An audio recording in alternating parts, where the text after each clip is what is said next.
Hello tanks and tankettes, welcome to Supporter Spotlight number 19, and we're back into the regular swing of things now after our Supporter Week 2 weeks ago, which actually went pretty well, I thought. The feedback was positive overall, so we will certainly be doing that again. Although, as I said in the first of those videos, it probably won't be a very frequent occurrence. So this is Yachty, and this is actually unusual. Yachty mostly sends me warships replays these days. This is an older one. This is one that's been sitting around waiting for an airing, I suppose. And this is probably the last time you'll see him in a tank for a while, because, as I said, he normally plays warships these days. He much prefers it. He's actually platooned up with another Cromwell, Total Land 71 there, who I've actually played with. He frequently partners up with him, divisions up with him in warships also. So he's he's a fairly decent warships player, and I guess we'll get to see what kind of a tanks player he is in this one as well.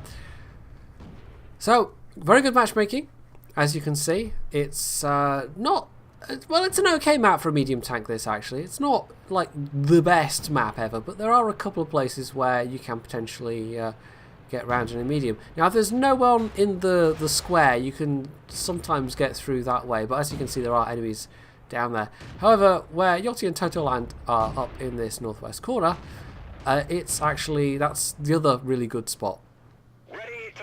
Now, this game, for some reason, he spends a lot of it very, very scrolled out, and actually one of the other medium tank replay we've got, he does exactly the same thing.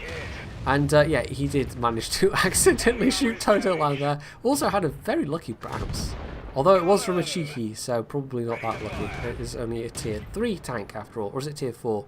No, that one's tier 4, okay. So, with a bit of auto aiming and just popping out and using the rate of fire, he was able to rack up a bit of damage there, but also did manage that hit on Total Land as well, which is a bit unfortunate. And I think he's going to try exactly the same thing here for that KV-85. Now, the Cromwell's guns actually, it's not the best on the move, but it's alright for this kind of thing. And it's got decent gun depression, it's got decent rate of fire. It's actually, it's a very good medium tank gun for tier 6. And then you go to tier 7 and you don't have that much of an upgrade, and people don't. I think that's one of the reasons why the Comet gets the rep it has, is because people dislike the fact that the gun doesn't feel like that much of an upgrade. And you get exactly that kind of feeling going from the Churchill 1 to the Churchill 7 as well. Now, Total Land takes the hit there and they finish off the K31S. Meanwhile, well, it's looking a bit like it's really quite, the minimap's looking a bit of a dog's breakfast at the moment. There's a couple of tanks. There's a KV2 and an E2 pushing into well, pushing near to the base along the 7-8 line, along that road there. And there's also tanks pushing round through the square. Well, it's a circle, but you know what I mean. So, actually, it looks like his team is slightly in disarray. But, I don't know, it's not like it's a disaster, though, because there's enough of them around that they can, you know, take hits and envelop and circle if need be. And that's exactly what they're doing right now. So, the E2's down. Yachty took some damage there. The 3001 was very lucky he didn't just get utterly nuked by the KV2. He took the hit and managed to live. Unfortunately, then gets killed by the enemy's VK. So they could pop around the corner and take hits in the face, and instead they decide once again to use the mobility and flank round, although initially I thought they were going to go south and go along the big wide boulevard, the main street, but no, they turned north and they're going to come back round this way. Which is not what I would have done, personally. I mean, there's not a lot of enemy tanks left at this stage. This is actually, really, it's just cost them time. They've just driven round in a big circle around the block unnecessarily. They didn't really have to. But it's what they've done, and they're here now. So the VKD, as we can see, is a one-shot, and also there's enemy artillery, who could just have hung around at the base, and he's actually just shotgunned their arty, but instead he actually came all the way up this far. So it's just a question of who's going to get the kill, actually, and it's actually Total Land, so there we go. Now that's 7 kills, by the way, for Yachty, with 1200 damage, and I think this is originally why he sent me this replay. like probably a couple of months ago at this point, was that it was a lot of kills for not very much damage. And sometimes those kind of results are amusing. It's like, how many kill secures can you get? And some of them have been really quite kill secure, you know, 70 damage, 59 damage, 83 damage. So, yes, for the number of kills he's had, for the number of kills, it's quite ridiculously low damage. And he actually said himself in the I don't remember if it was the description or the email, but that he felt that it was just, you know, amusing for that reason, that it was a really, really easy Radley Walters medal. So there we go. He did get the final kill. He got the Radley Walters. And for the damage he did, that was, yeah, that was extremely cheeky almost. But hey, sometimes games work out like that. And actually, damage-wise, he was still second place on the team. So even though 1,470 is, you know, it's not a super amount of damage for 8 kills, the highest on the team was only 1,500. So, yeah. So that was a bit of a shock and awe game, a bit of a quick hit and run style of thing, which with the Cromwell is, I guess, that's how you play it. But yeah, even though we do have another medium tank coming up at the end of this video, the next one you're going to see is a rather different sort of replay indeed. Next up, we have Redman's 36 in a tank destroyer. I think we've proved by this point that he likes his tank destroyers. Now this is one you don't see around very much, the Object 263. We've seen one of the predecessors of this in a supporter video before. We had an SU-101 game from Island Man. I think it was the SU-101. And as with that, this has a rear-placed gun casement, not a great deal of gun depression, good mobility, excellent DPM, but it also has an open top, so it's very, very vulnerable to artillery. So while the frontal armor is excellent, because it's frontal topped, yeah, because it's open topped, those HE shells, even arty splash, it can really do you a massive amount of damage very quickly. So in this particular game, it's there's no artillery, but it really comes down to scouting, especially on the flank that Redman's chosen. And he is doing the classic tank destroyer thing of coming to the 1-2 line and relying on other people to spot for him. But unfortunately, there's only one scout per team, and their T-49, as you can see, he's already taken a boatload of damage, and he doesn't really last all that long, unfortunately. The enemy RU-251 is going to do considerably better than the T-49, I'll tell you that for nothing. So first hit in, and I don't actually know what the average damage on this gun is, but it's in the 500-ish range. It's not one of the monster guns that you get on the 268 line, but it does have an excellent DPM. In fact, this entire line, they have some of the best DPM in the game, and once you get to this tier 10, it's pretty well regarded, and that DPM's really nice, and it's, you know, you can really pump out that damage. But I think a lot of people just find the process of getting there to be so painful that they just never do, so you don't see them around that often. So the T-49 has unfortunately died. That's his eyes gone, basically. Looking around the rest of the minimap, well, we can look at the traces and see it looks like there's a fair number of the enemy team on this side or in the middle. And looking at the enemy team list, I think it's reasonably safe to assume that the Jagdtiger and the Jagdpanzer E100 are both also down on the 1-2 line. Looking at his own team, we have a T-95 who possibly was a bot. I'm going to give you a slight spoiler and say he fires one shot in the entire game. Don't know if he had his top gun, because it wasn't even for that much damage, but he otherwise sits stationary on the cap circle the entire game up until the point where an enemy comes into view. He gets off one shot and then dies. Probably a bot. That's usually the behavior of the bot. There's also a 110E5 who's in the excellent position of being an A6, really helping his team out from that position there. So yeah, it could be looking better, but it's not looking too bad, though. I mean, they've lost their eyes on this flank, and Redman's just been spotted. But it's not like this is looking like an imminent disaster. And in fact, the fact that they do have, the enemy team seem to have a preponderance of tanks on this side of the map, means that surely the 890 line should be fairly easy to push through, and they can start putting some pressure from the other side, or at least clear out that side of the map. In theory, yes, I may have, having explained all this, I may have given away the fact that that's not going to happen at all. Now, that heat shell, actually, I can't figure that shot out. Was that an actual heat shell? It almost seemed like an artillery splash. If it was a heat shell that went into the ground, then okay, but heat doesn't have splash, so I don't know what happened there. Maybe that was an HE shell instead. Who knows?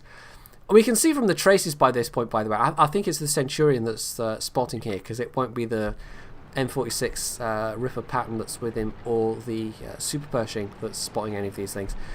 There's a lot of the enemy team down there. That's about 7 or 8, maybe even 9 enemy tanks on the kind of 1 to 5 lines. So there's a couple over on the 5-6 line that are probably firing up at the hill, and I think at least one of those ends up getting a kill. But the rest all seem to be over here. So surely the 9-0 line guys have a really easy time of it. Surely, no, they get held back by like 1 tank, and also getting fired at from the middle, I suppose. And in fact, it's the fact that they get held up by 1 tank that lets them be fired at from the middle. So, okay. Anyway, bit of movement. He's racked up 3,333 damage so far, which is a pleasingly, 3-ish number. It's got all of the 3s. He is also punishing this Lerva when maybe he could have been shooting the Jagdpanzer E100. He would have had at least a little window there to shoot him, but instead went for the lower threat target, which maybe was a mistake. I don't know, but as it was, yeah, it's not now looking so peachy. I mean, the 0 line, they've stalled completely on the flank of that hill. I think the TVP, one of the TVPs, is definitely there. In fact, possibly both of them are there, firing up at that flank, because they're just getting spotted by, I don't even know what's over there. Redman himself also keeps getting spotted, and that's probably an indication that the RU is back in position and spotting for his team. So it's really unfortunate that of the scouts, the RU managed to live and the T-49 didn't, because a good scout on this map can make all the difference. Now, Redman does, as you can see, have binoculars, and he's also got the food consumable, so his view range isn't bad, but it's not going to be as good as a scout's view range. The TVP's poking over there. It was a bit of a speculative shot. Would have been nice if it had hit, but at this kind of ranges over that kind of terrain, it's probably not likely. People usually can pull back in time. I gotta say, I don't really know what the stats of this thing are generally, like the gun handling and the aim time. I know the DPM's good, and I know the penetration's pretty good, but that's really all I know about it. I've never gone down this line myself. Now, as at this stage, they start to make their push, and it's actually the Jägeru and the Jagdpanzer, well, that's the same thing, the Jagdtiger, rather, that are actually leading the charge here. The 9-0, they're still just sitting on that line, doing not a lot as far as I can tell. The E5 pushed up to the middle for a while, and then he's fallen back. And overall, it's not looking peachy. It's really not. Redman's desperately trying to do as much damage as he can, though. I mean, if you can take out tanks, you can actually maybe be with a chance of sometimes turning these situations around. But for Redman himself, well, he's just taking some ammo rack damage. He's going to get one more hit in on, but that's it. Unfortunately, this IU-251 is going to get behind him, and at that point, he's screwed. So yeah, the T95 still stationary on the cap. I am pretty sure that guy was a bot. Pretty sure. We're actually going to skip ahead here because it was just the deconstruction of the remainder of the team. This T-32 ended up being one of the last tanks alive. Now he's about to get this E100, who's on 3 health, so possibly he was shooting HE shells. He actually bounces a fair bit himself, but yeah, it's not gonna go too well though. That's got to be the TVPs shooting him there. And actually, Centurion took his tracks off, but there was multiple things Somebody's on the cap. The T-95 got a single solitary hit, actually killed something. So it possibly... I was looking at the damage and thinking maybe he doesn't have the top gun, but no, I think he had the top gun and just killed something for... You know, it had fewer hit points than the average of the gun. But yeah, this T-32 screwed. He can't bring this back. Now, I don't know what went on this flank. I don't know... Was it the Centurion, enemy Centurion 7-1? It's hard to tell because, of course, being at the edge of the map cuts off the labels. But whatever it was one tank that held back 4 tanks. And because there was no anything going on over there, it kind of screwed everyone else a bit as well. And, you know, being a tank down to having a bot on the team obviously didn't help either. So he got a tank sniper medal, and we're going to see how much damage he did in just a second. Well, actually, we know how much damage he did. 6,174. Far in excess of anybody else on his team. There were some particularly unimpressive people. The T-125 with 676 damage. The T-95, who was a bot and still managed to do better than the E-100. There was a couple of people that did 0 damage. So, yeah, it was just profoundly an unimpressive team. So despite Redman's best efforts, and they were pretty good efforts, he bounced a lot of damage there as well, actually. Over 5,000 damage bounced. Yeah, the team just was not up to snuff, unfortunately, and sometimes it's like that. I will also point out the enemy RU-251 had exactly 7,000 spotting damage. Exactly 7,000. So... yeah, I'd be pleased about that. That's a nice round number. I mean, 7,000's good, but the fact that it's exactly 7,000, I think I'd print out that results screen and hang it on my wall, maybe. Lastly, we have Zebedee here, who's actually returning after a little period of absence. We've had some of his games on in previous supporter spotlight videos, but it's been a little while since the last one, I think. And he's in... another medium tank, another squashy medium tank. Well, technically it's actually a tank destroyer. This entire concept was meant as a turreted tank destroyer, but Wargaming have actually decided to implement it as a medium tank instead, I guess just because of the characteristics of the thing. Now there's a lot of heavies in this team, actually. There's one other medium that I can see, the Chi-Ri. And everything else seems to be either a heavy tank, artillery, tank destroyer, or scout, which is, well, that's actually all the other classes. But there's a lot of heavy tanks is what I'm getting at. And it's the same for the enemy team. They have a lot of heavy tanks. And that's slightly unusual, really. It means he's going to have to be careful here because there's a lot of high alpha guns. But it also means there's a lot of hit points for him to snack on if he gets the opportunity. Now, this thing does have good gun depression, and that was a lucky dodge there. And it's going to come in useful here, but you still have to expose enough of your tank. Well, even the turret on this thing's really squashy, so you got to be careful with this. You really do. It's got a good gun though, and it's all round. It's one of those ones where it's maybe not recommended for a less experienced player. But if you know your way around a fast medium tank, this is probably one of the best premium mediums that there is. The rest of them tend to be... I mean, the Super Pershing is probably the most noob-friendly one just because of the armour, and it's a very good money maker, but a lot of people can't stand the pace, and it doesn't really play like a medium tank. And then you've got things like the T-34-3 or the T-54 Mod 1, and again, they're not really typical medium tanks, but this is kind of like a medium tank, if you know what I'm getting at there. Well, I don't even know what I'm getting at there, so anyway. But yeah, it's got a pretty reliable French 90mm gun. It's a good money maker. It's squashy, and oh, that's the second time he's taken ammo rack damage. But overall, if you have your head in a swivel, you can do pretty well with this thing. It's very mobile. It can get around places very well. And really, the major disadvantage of this is it has so little armor that it's very, very, very vulnerable to HE. So any kind of derp guns, artillery, anything like that can do a lot of damage. So if you get hit by... not even necessarily like a Japanese heavy or something like that, but a T-49 or a KV-2 or even the 105mm derps that you find on some of the lower tier. Like, you will encounter tier 6s with those guns. They can quite happily pen even some of the frontal armour with really no issue. So he decides to drop down, get a bit of damage out of this AC-46, which doesn't have the best armour in the world, especially if you're being fired down onto.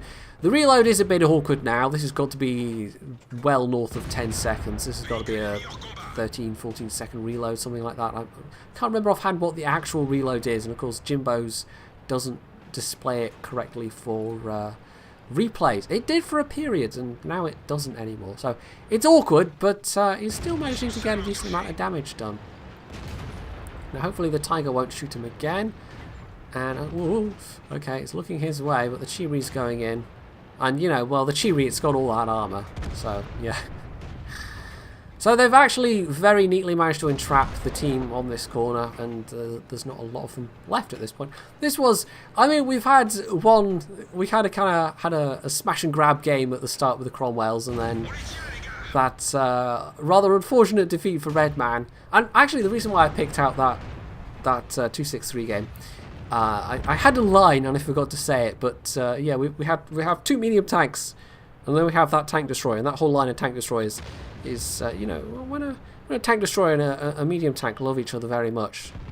9 months later, an Object 263 pops out. So yeah, I had that whole line ready for that replay and then just forgot to say it. Well done me.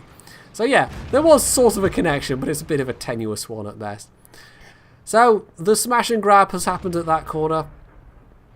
This is not going to be a cheap Bradley Walters medal, but it's still a pretty reasonable game.